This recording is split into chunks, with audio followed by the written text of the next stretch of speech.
Now what we are going to do is build a Keras regression model. I think there is value both in copying code and, say modifying it for your own uses and in actually writing it afresh. Since we're going to be using quite a bit of Keras in this course, let's actually go ahead and write it afresh. Okay? So I want you to go ahead and code with me. Okay? First thing that we need to do is import the model that we're going to use, which is sequential. Right? So from keras.models, import sequential. By the way, I don't think I gave you guys my big spiel I give to my new coders, which I think goes without saying here. From keras.layers, import dints and dropout. That is not the spiel. Always code with me. So you're not going to learn by watching. You guys already know that. You learn by doing. Coding is active, right? You get those errors, you fix them, you get used to typing, muscle memory. Okay, we're going to do the early stopping. So that's from keras.callbacks, early stopping. And now we are going to build our model. Okay, so what's the first thing we need? Initialize. So what are we initializing? A sequential model. Guess if I tell you that, can you do it? Just write the word sequential. That's what you imported. You got to use what you import. There you go. Next, we can, here, let me write in the steps. Initialize hidden layer. I'm sorry. Initialize model, jumping ahead. Now add the hidden layer. Cool. Let's get the first one, okay? The first one's got to take the input shape. Okay, so model.add is the keyword here. Add, and where are we going to add? We're going to add a dints layer. So you put in dints, and dints gets its own parentheses. Okay, and we get to pick the number of columns. Now, this is not a big data set, so, I'm uncertain if the small rows mean you start smaller. I don't know. I think I'm going to keep the same number of rows and just say 8. And then that's also what the input shape is, by the way. Input underscore shape equals, remember how I did that num columns? And I think that's kind of nice. So get number of columns and just write num calls equals, in this case, x train dot shape. Remember rows, comma, columns. So it's the first indice. And that actually goes in parentheses. So you do num underscore calls followed by a comma. Then you comma after input shape. Okay? Did I get that? No. Okay, so a little bit complicated, I think. Python is not usually nested, but here we go. And then you want to set up your activation. I think ReLU is going to be fine. Okay. So we have a hidden layer here. Let us add a second layer. And I think I want to just maybe continue with 8. So I'll add dints 8, comma. I don't need actually the input shape this time. I'll do another ReLU activation.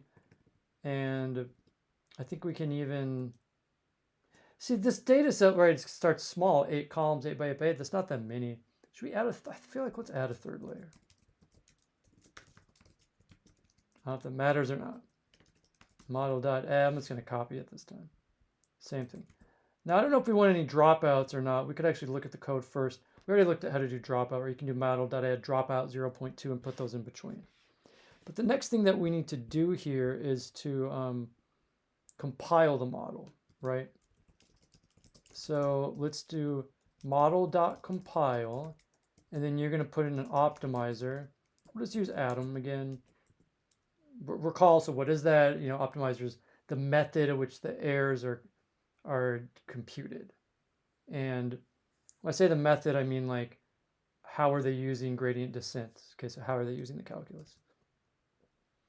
And then the loss here should actually be MSE, mean squared error, okay? If they don't have RMSE, you can write your own, but this should be sufficient.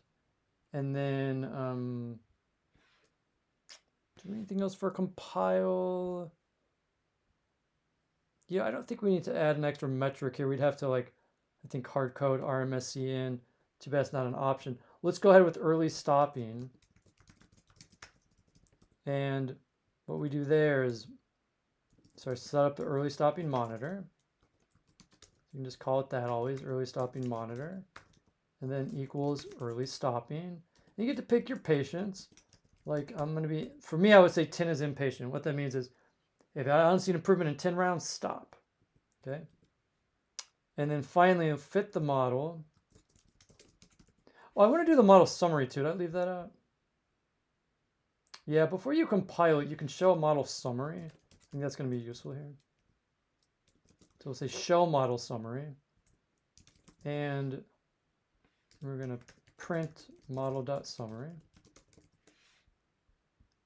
And finally, we're going to fit the model. So it's model.fit on X train and Y train. And then, what else do we have here?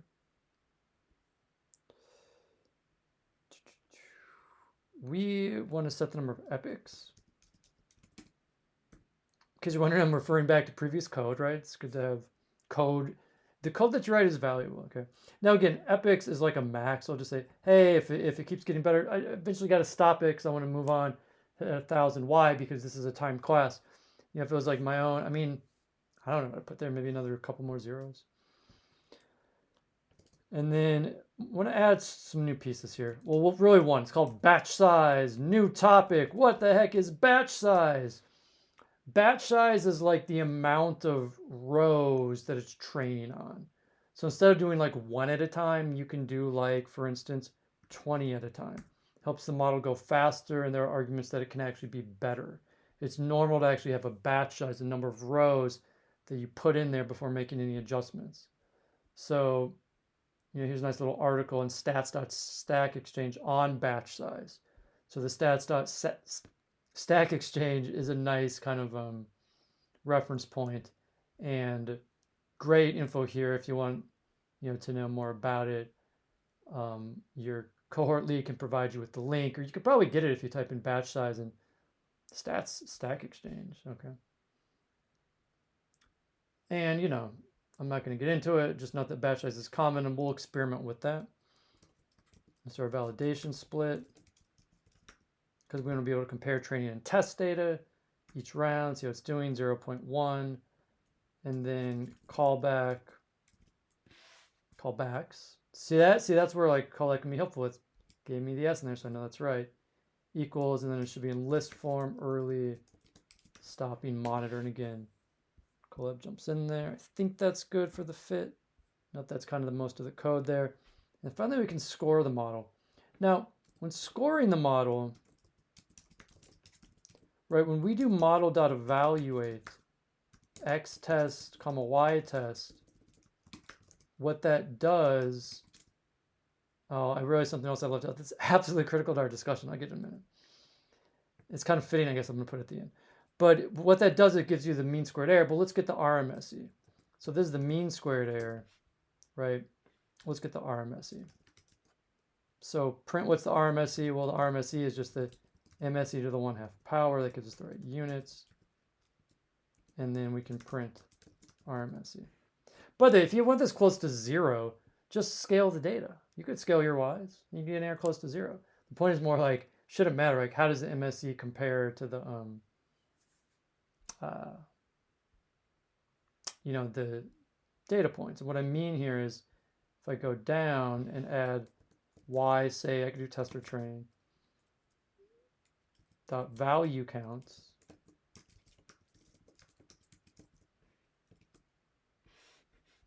That's not what I wanted. I want that describe. Interesting, though, 125. So I right have that value. So these are the descriptive statistics, and they tell us that the mean, you know, house here is 205,000, and standard deviation is over 100,000. So I think, you know, we're expecting like high RMSEs here, like on the order of like 50,000 or 100,000, right? We're trying to do better than the standard deviation. Okay.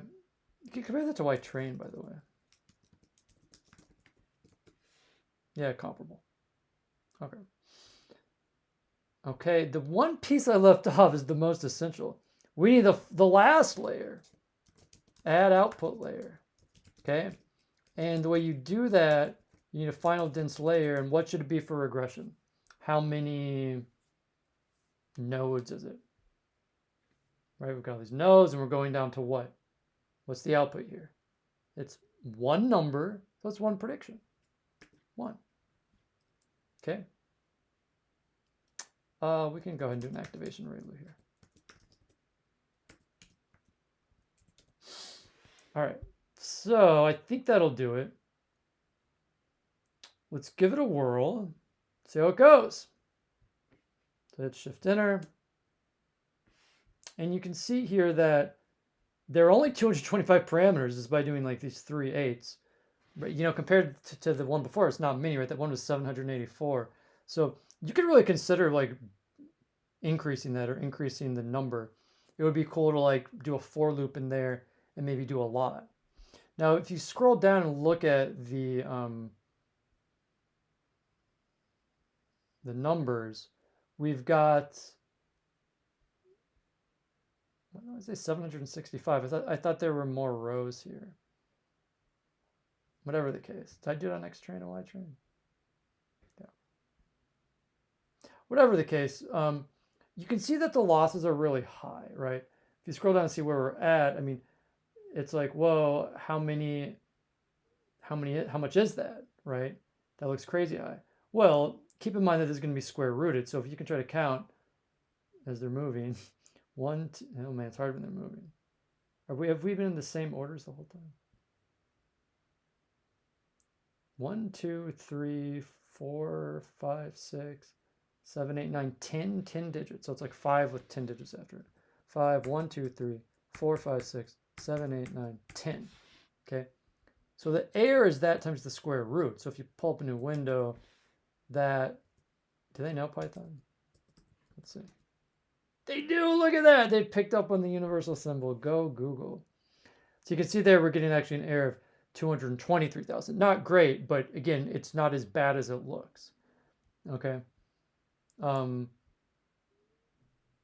Yeah, that would indicate we need to make some changes to this. But the point here is not to actually fine tune this regressor. That's a great exercise that you can try. See if you can figure out how to make that score better. The point is simply to see how we build a regressor using Keras. And in effect, it's kind of the same.